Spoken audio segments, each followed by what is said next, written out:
Senhoras e senhores, eu vou dizer para vocês o seguinte, que começa mais uma história fantástica aqui no canal Paulinho Boa Pessoa Oficial. É impressionante o quanto eu aprendi só de apresentar essa história.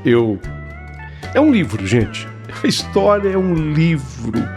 É impressionante. É um livro que eu vou narrar para vocês. Foi tão bem escrita por ele. Quero mandar um abraço para Felipe. Eu ainda não posso dizer o que ele é hoje, tá? Eu não vou dizer o que o Felipe é hoje, porque senão daria um spoiler da própria história. Então a história é fantástica. Ele vai começar essa história narrando a vida dele como pastor, e ele vai conhecer uma pessoa, e daí essa história ter esse título, O Pastor e a Bailarina. Mas é uma história que tem muitos ensinamentos, mas do comecinho até o fim. Você sabe que quando eu falo assim com empolgação e com esse amor, com essa crença, é porque a história realmente é das melhores. Não perca do começo ao fim. Não vou demorar, porque vocês ficam na expectativa da história. Já vou iniciá-la, mas antes um convite especial. Quero que você se torne membro aqui do nosso canal, tá? Não deixa de ser membro. É um precinho tão pequenininho e depois você para quando quiser. O YouTube incentiva nós, os criadores de conteúdo, para que chamemos os membros, para que eles façam parte como membros do canal. Outra coisa, se inscreva no canal, dê o joinha para que você seja comunicada sempre que uma nova história aporte por aqui. Mais um detalhe, visite o canal dos mistérios do Paulinho Boa Pessoa, onde eu conto as mais incríveis e fantásticas histórias sobrenaturais. Uma melhor que a outra. Dá uma passadinha lá. É o canal dos mistérios. Mas como eu chego lá? Fácil. É só digitar no YouTube assim: Paulinho Boa Pessoa, a verdade de cada um. Simples, né? Paulinho Boa Pessoa, a verdade de cada um. Isso posto, vamos para a história. Vamos para esse livro. Vai ser um best-seller. Com certeza. Vai ser uma história assim das mais aplaudidas do canal. O Pastor e a Bailarina. Vai começar.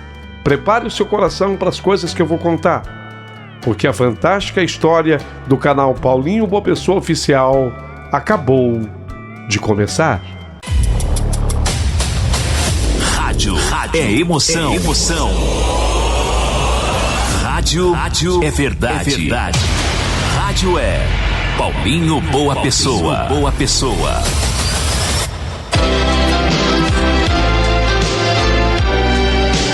Rádio Emoção. Paulinho Boa Pessoa. A verdade de cada um. Meu querido amigo Paulinho Boa Pessoa, meu nome é Felipe e eu ainda sou considerado por muitos um homem jovem, já que eu tenho 55 anos de idade. Mas depois de tudo que eu vivi, sinceramente, eu me sinto já envelhecido, Paulinho. Pastor de igreja, eu vivi essa experiência durante 18 anos da minha vida. Foi uma experiência e tanto. Até hoje eu quero entender de onde veio esse dom. Pastor de igreja evangélica. Tem gente que jura de pés juntos que esse dom veio de Deus. Foi de Deus que eu recebi. Mas há uma outra parcela que diz que esse dom veio do diabo. Bem, foi por isso que hoje eu resolvi contar a minha história. Para que você que escuta agora me diga que time você faz parte? Daqueles que acham que o meu dom veio de Deus? ou daqueles que acham que o meu dom veio do diabo. Eu construí uma igreja do zero. Por incrível que pareça, tudo começou na garagem da minha casa. Não me pergunte como, mas um dia até 50 pessoas se acotovelaram dentro daquela garagem para assistirem a um culto meu. As pessoas começaram a dizer que eu tinha unção. Vi essa igreja crescer e não acreditei quando aquele antigo cinema foi alugado por mim e ali eu acabei colocando muita gente. Todo mundo me admirava, me chamava de homem de Deus, me tratava até como exemplo de santidade. Sim, eu me tornei exemplo de santidade. Mas ninguém sabia o que eu escondia por baixo daquela aparência. E o preço que eu ia pagar por isso quase que me destruiu totalmente, completamente.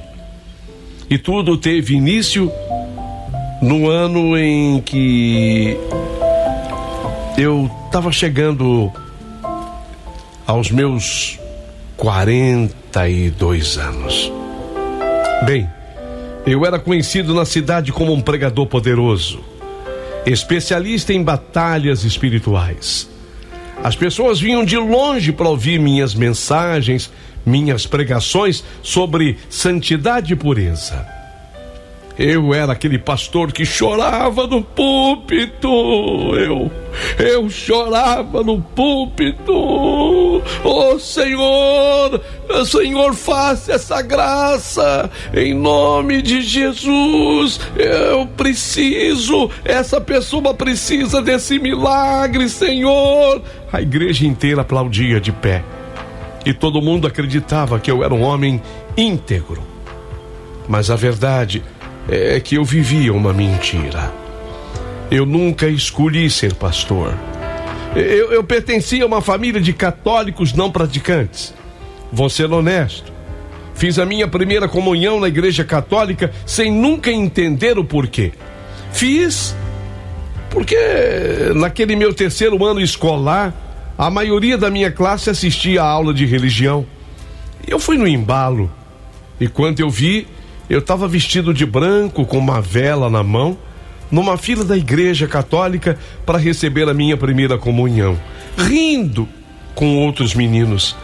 Eu acho que foi a única vez que eu recebi a hóstia consagrada. Quando eu completei 20 anos, ainda sem ter uma profissão e tendo interrompido os estudos no colegial, eu não tinha concluído sequer o colégio.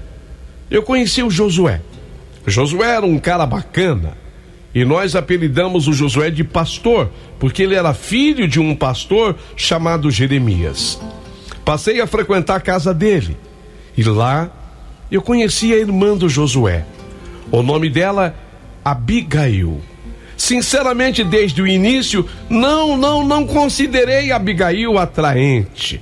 Ela era jovem, tinha apenas 18 anos, mas se vestia como uma pessoa velha. Roupa comprida, muito fechada, sem contar o cabelo muito comprido e penteado de um jeito nada sensual.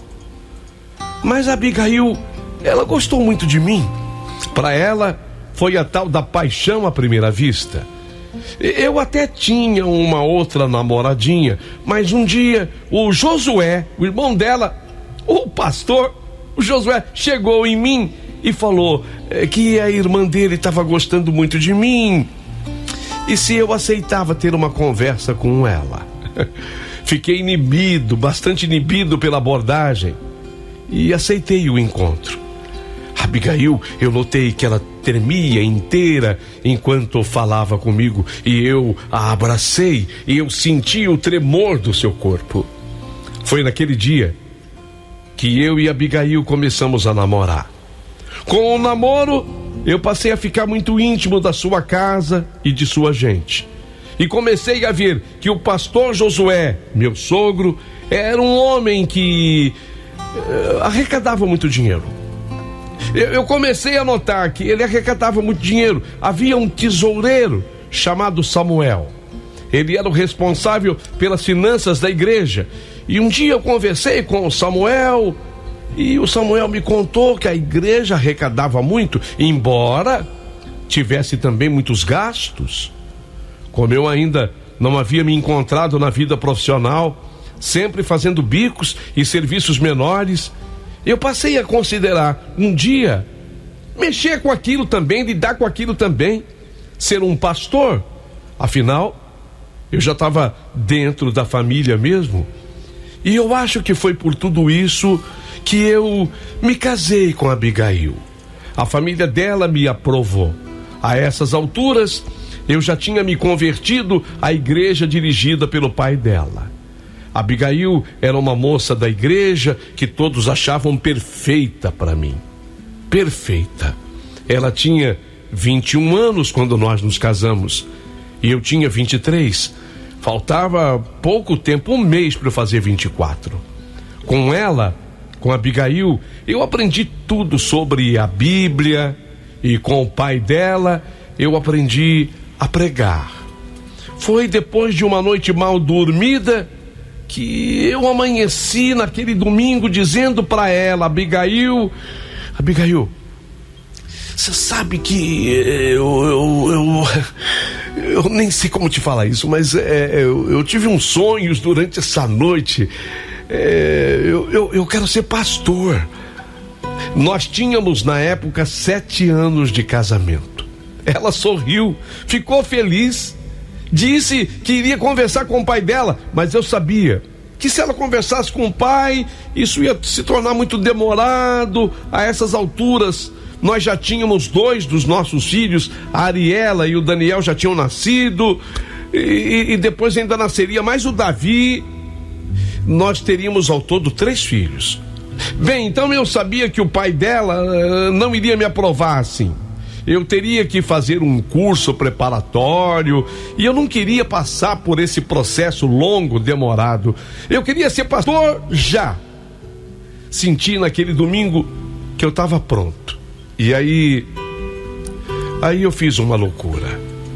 Eu fui num bar de um amigo, peguei várias cadeiras plásticas emprestadas, coloquei tudo na garagem lá de casa e falei para Abigail: a minha igreja começa hoje, Abigail. Ela achou uma loucura, mas havia recebido uma educação machista, onde o homem é o cabeça da casa. E quando ela me viu na calçada, convidando as pessoas para o primeiro culto, ela simplesmente assustou-se, mas me apoiou. E foi assim que começou a minha igreja, começou o meu ministério. No primeiro domingo, eu consegui juntar 10 pessoas, gente da vizinhança. E aí, a coisa foi crescendo. No outro dia tinha 11, no outro dia 12. E teve um momento que a garagem ficou pequena. Quando a garagem ficou pequena, eu já disse que eu cheguei a juntar 50 pessoas naquela garagem. Aí eu achei que era hora de dar um passo maior. Aluguei um cinema e a minha igreja estava no caminho do crescimento. Eu tinha o apoio total da minha mulher Abigail. Aliás, Abigail significa esposa de Davi, significa alegria do pai. Ela era de fato a alegria do pai dela, mas também estava sendo o meu apoio. Ela me apoiava em tudo. No antigo cinema, a igreja foi ganhando novos membros. E coisa de 5 anos depois, já contávamos com mais de 300 membros. 330, 335, por aí. Nesse momento, eu estava com 35 anos. Éramos uma família pastoral modelo. Por dentro, eu me sentia preso numa vida que nunca foi minha. Mas era impressionante o quanto que as pessoas gostavam de mim como pastor. Tinha gente que dizia que eu tinha o dom da cura. Eu não entendia como, mas as pessoas me davam testemunhos de terem se curado numa pregação que eu fizera. Não havia dúvida que aquela igreja ia se tornar imensa. e eu segui prosperando. Mais um tempo assim se passa. A Ariela, a minha primeira filha, havia acabado de completar 17 anos.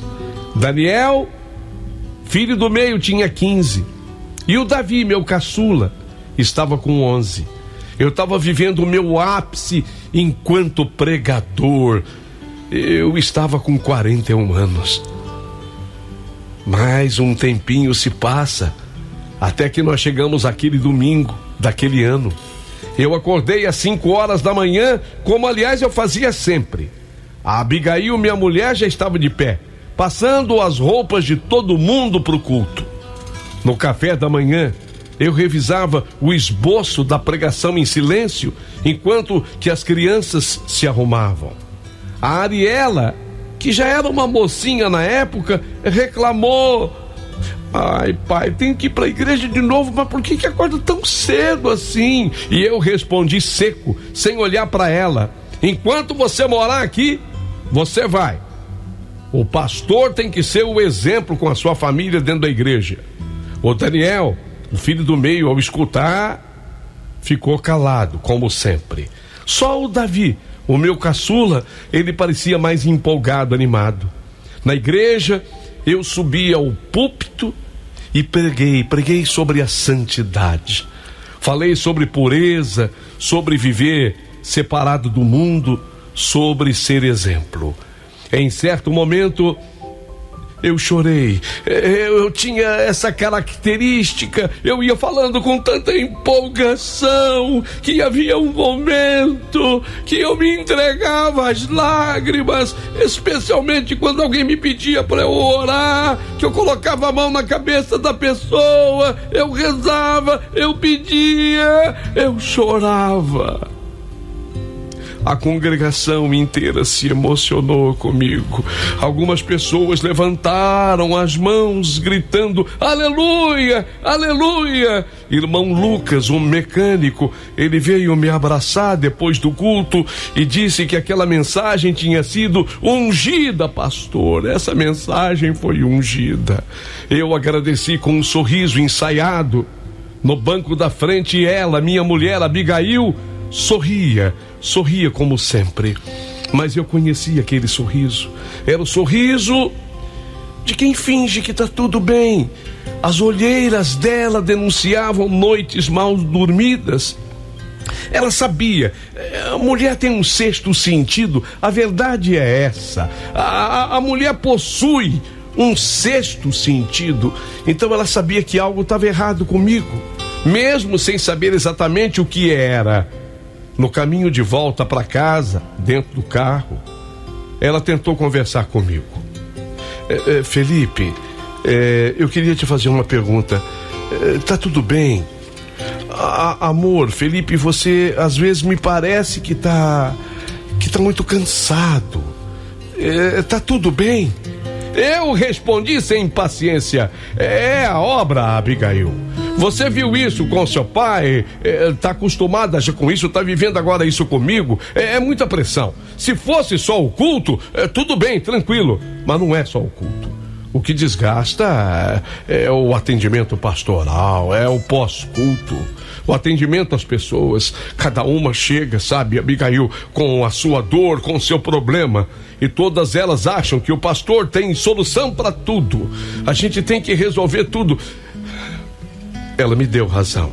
Aliás, a Abigail sempre me dava razão.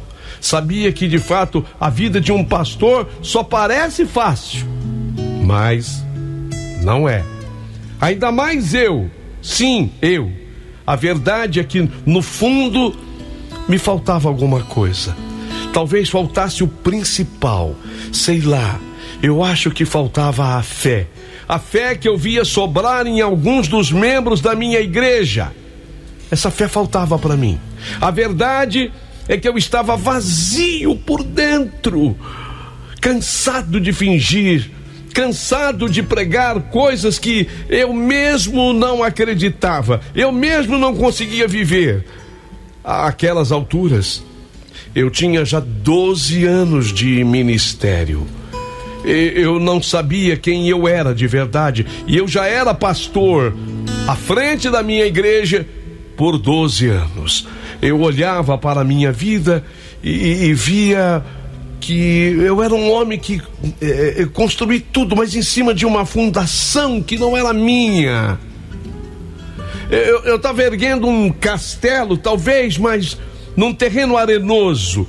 E para complicar, todos diziam exatamente o contrário em relação a mim. Pastor Felipe, o senhor tem um chamado de Deus, Pastor Felipe. Mas eu sabia que eu tinha escolhido aquilo como meio de vida. Não era de verdade. Até mesmo o meu casamento com Abigail não havia sido por amor. Ela me amava. Abigail me amava e amava muito, mas eu acho que eu fiz tudo por conveniência. Tudo começou com o irmão dela, o Josué, me pedindo para conversar com ela.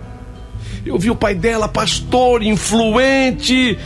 Eu quis casar com a filha do pastor. No fundo, eu queria tirar algum proveito disso tudo. Naquela noite de domingo, depois que todo mundo dormiu, eu fiquei sozinho no meu escritório. Olhei para a Bíblia na minha mesa e senti um vazio que me assustou. Era como se Deus estivesse longe, muito longe.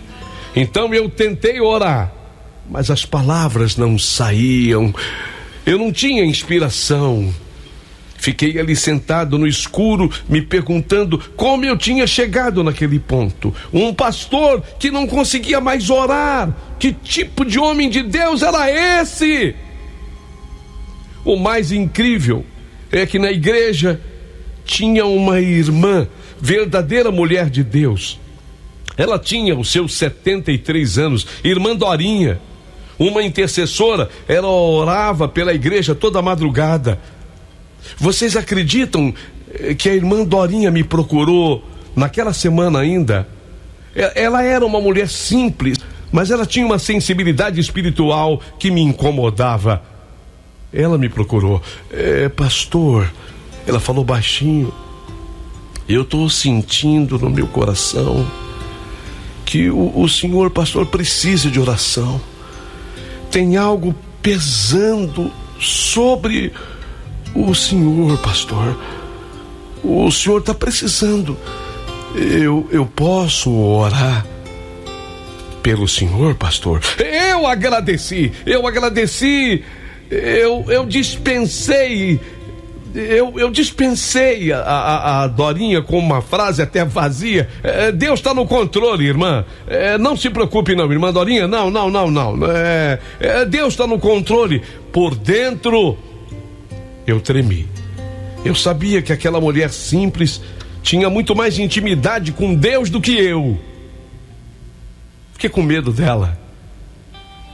Se eu soubesse o que estava por vir, talvez eu tivesse dado ouvidos à irmã Dorinha. Talvez eu tivesse me ajoelhado naquele escritório e teria pedido a ela: coloque a mão na minha cabeça, irmã Dorinha, reze por mim, ore por mim, peça a Deus por mim. Mas eu não fiz isso. Eu não fiz. Eu continuei fingindo. Eu continuei pregando. Eu continuei sendo o pastor Felipe, e tinha gente que dizia: pastor, o seu nome foi muito bem escolhido. Na Bíblia, Felipe foi um dos 12 apóstolos de Jesus. Era assim que todo mundo me admirava. E foi assim, nessa casca vazia de espiritualidade, que eu conheci uma mulher que mudaria a minha vida para sempre. Era o começo do ano de 2013, ano em que eu iria completar em agosto meus 43 anos. Faço aniversário em 11 de agosto. Uma irmã da igreja de nome Conceição trouxe consigo Sheila, uma moça de 28 anos. Era um culto de meio de semana quando a irmã Conceição chegou com a Sheila. Conceição, a irmã, tinha uma boa oficina de costura na cidade. Dava emprego por uma dezena de costureiras. E a moça que ela trouxe consigo, Sheila, não era costureira, não. Mas era uma pessoa que no passado havia encomendado muita roupa para a irmã Conceição. É que Sheila trabalhava como bailarina. Sheila começou dançando num programa de TV local, numa cidade do estado do Mato Grosso. Sheila caiu nas graças do diretor dessa televisão e ela passou a cuidar do figurino de todo o pessoal da TV, e as roupas ela passou a encomendar com a irmã Conceição, daí ter nascido uma amizade entre elas. Naquela noite, irmã Conceição chegou com a Sheila. A Sheila trazia consigo uma garotinha chamada Laura. A menina tinha 8 aninhos. Era filha da Sheila. Eu me lembro como se fosse hoje. Sheila, ela era linda. A Sheila era linda, era maravilhosa. Ela tinha os olhos cansados de quem já tinha sofrido muito na vida, mas quando sorria, o rosto dela se iluminava. Não havia como negar. A Sheila, ela era uma mulher linda, linda. Embora estivesse muito judiada, a beleza dela estava preservada. Sheila, ela era uma mulher simplesmente maravilhosa. Ela era uma mulher linda. Sua história era triste. Ela havia tido uma menina quando tinha 20 anos. Aquela menina que estava com ela, a Laura, era filha de um policial de Goiás. Antes do PM, ela já era bailarina. Começou dançando com banda sertaneja, depois acabou naquele canal de TV. Interrompeu a carreira de bailarina apenas para ter a menina. Mas quando disse para o policial que ela ia voltar a dançar, o policial foi contra.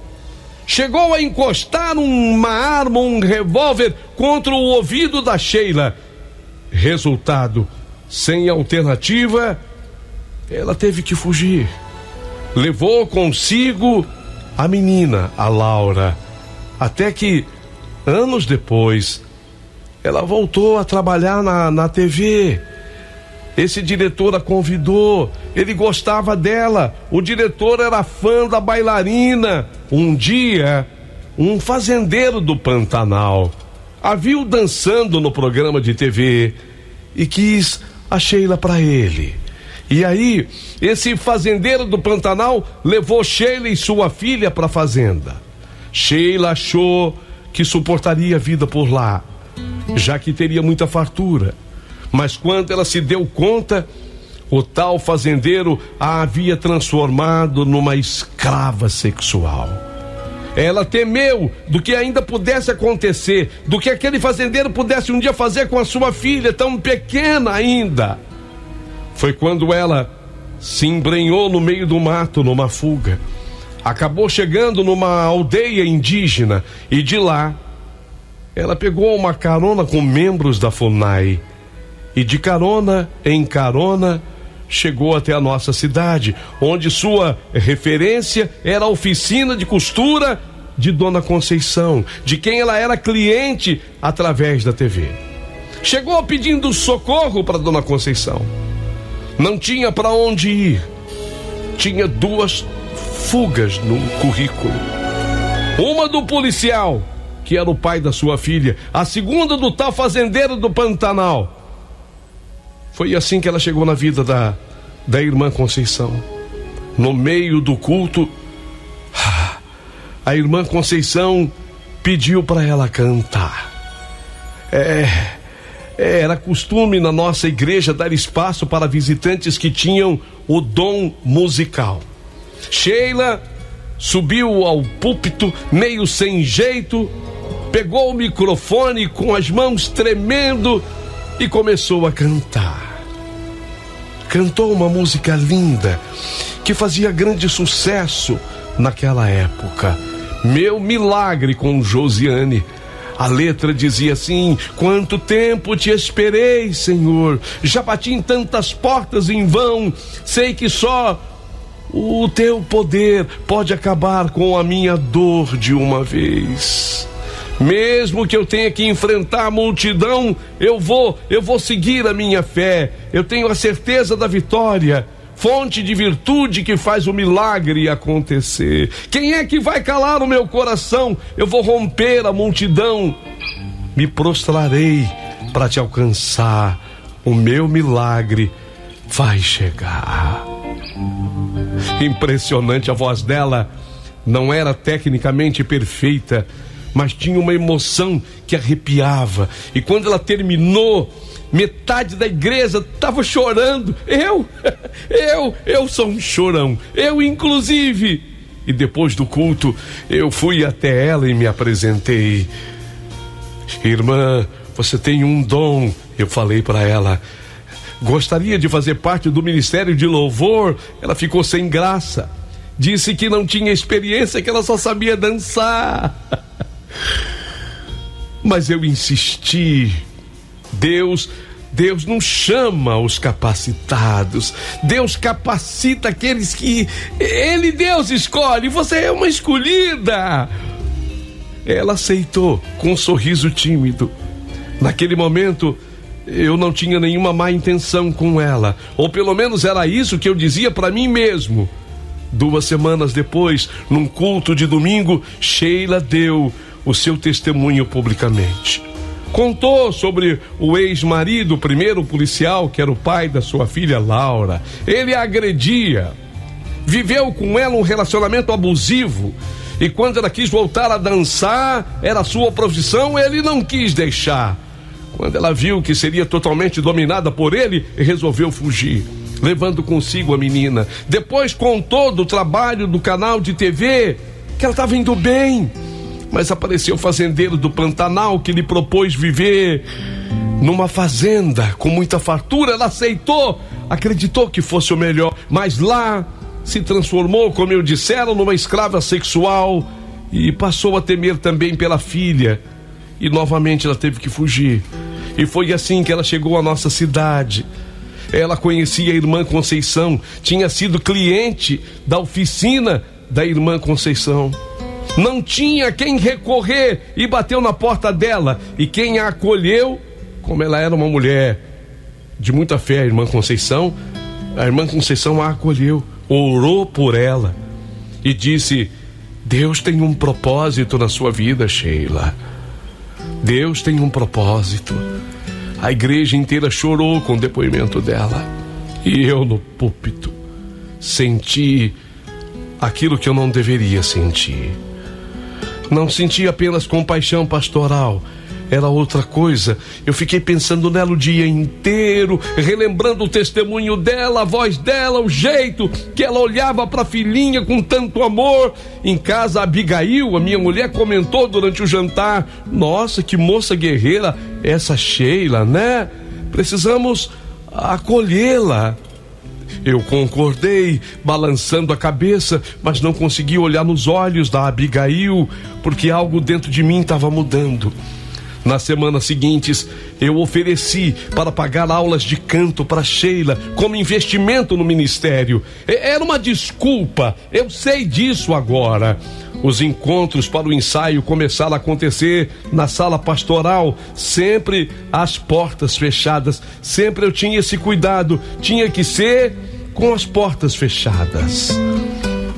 Eu dizia para mim mesmo que eu estava ajudando uma ovelha ferida, que era meu dever como pastor, que eu não tinha nada de errado com aquilo. Mentiras que a gente conta quando quer justificar o injustificável.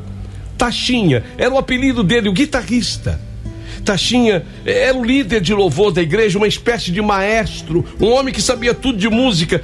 O Taxinha era um cara vivido, ele tinha vindo da noite e agora ele estava convertido, e ele foi o primeiro a perceber. Ele notou a maneira como eu tratava Sheila. Teve um dia que Eu a ensinei o distanciamento, que ela deveria manter o microfone da boca. E nesse dia eu segurei a mão dela, levei a mão dela próxima à minha boca para explicar. Um dia, acabou o ensaio mais tarde, eu resolvi dar carona para os dois, o Taxinha e a Sheila. Fiquei envergonhado, deixei a Sheila primeiro. Mas o Taxinha, nesse dia, depois que ficamos sozinhos no carro, falou: pastor, as pessoas estão comentando sobre o tempo que o senhor dedica a Sheila nos ensaios.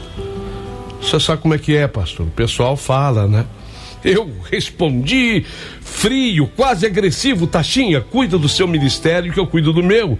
E saiba você que quando eu te acolhi aqui na igreja, muita gente veio me alertar e falar muito mal de você também.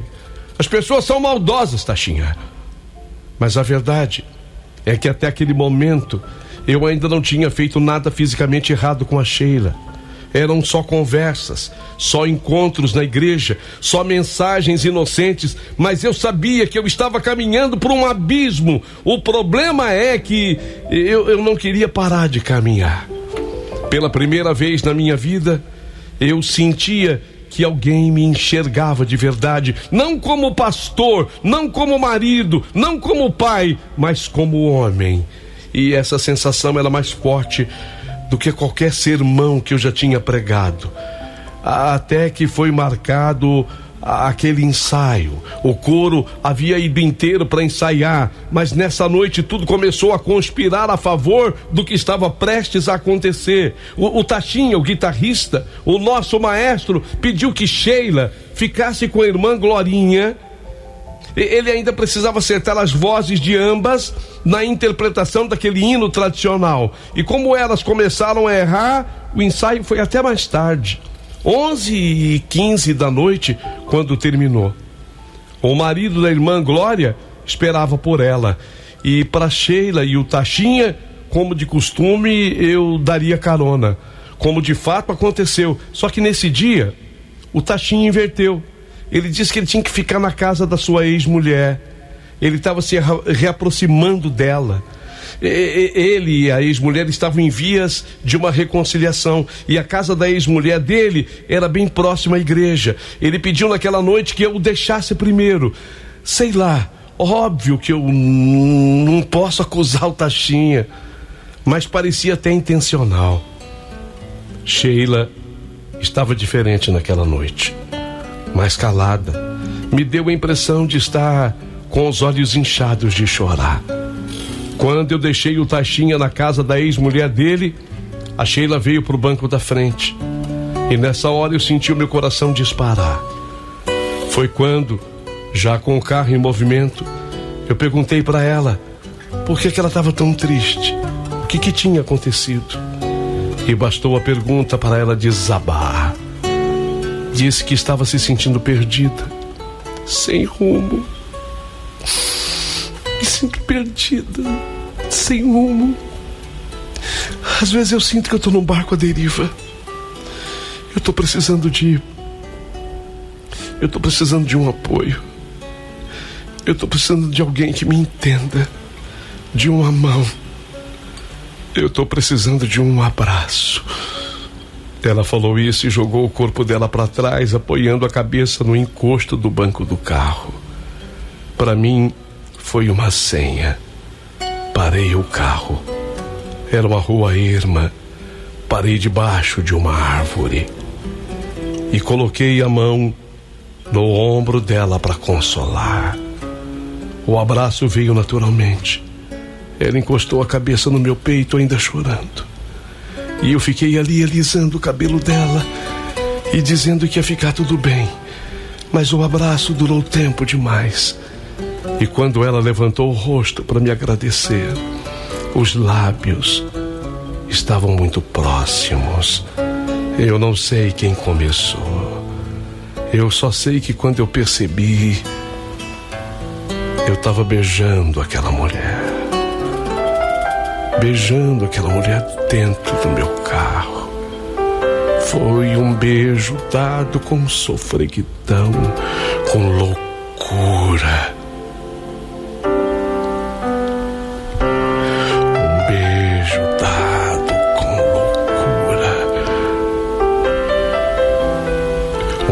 beijo de entrega, um beijo de paixão.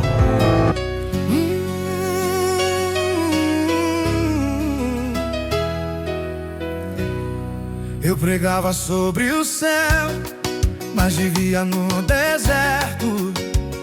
Falava de amor, mas estava tão longe e tão perto da tua voz, Senhor. Eu fui me afastando, e quando percebi já era eu o errado, me enganando. Ela chegou ferida, pedindo abrigo, uma ovelha perdida que eu trouxe comigo. Eu quis ser pastor, mas fui só um homem, e no brilho dos olhos dela esqueci o teu nome. Meu coração gritou mais alto que a razão, e o altar criou prisão.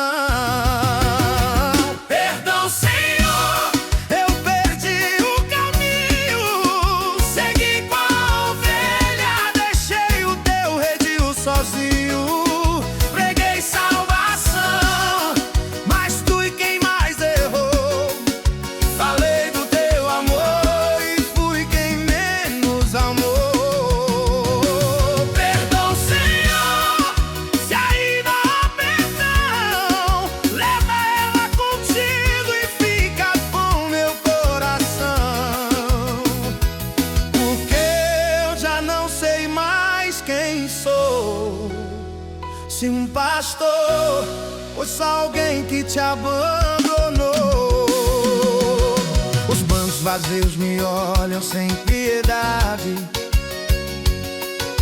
o púlpito grita minha verdade. Da cruz que eu ergui agora me pesa, e o perfume dela ainda reza. Apagar esse nome do chão, mas não apaga do meu coração. Perdão, Senhor, eu perdi o caminho, servi com a ovelha, deixei o teu redil sozinho. Preguei salvação, mas fui quem mais errou. Falei do teu amor e fui quem menos amor. Se o amor for pecado, me ensina o que é fé, o que é beijar aquela mulher. Eu senti o que há tanto não sentia. Talvez fosse amor, talvez heresia. Escuta outra vez, se eu não for digno, apagam o que eu fiz, mas não deixa ela cair também, porque se alguém tem que pagar, que seja eu. Amém. Eu era o pastor e ela só uma ovelha, mas no fim, Senhor, quem se perdeu fui eu.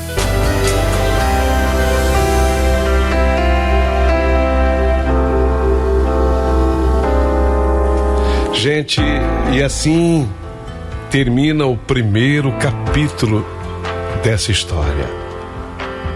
Amanhã, às 9 horas da manhã, você não pode perder por nada o que vai acontecer na vida do pastor e a bailarina. Acabou sendo esse o título: o pastor e a bailarina. Imperdível amanhã.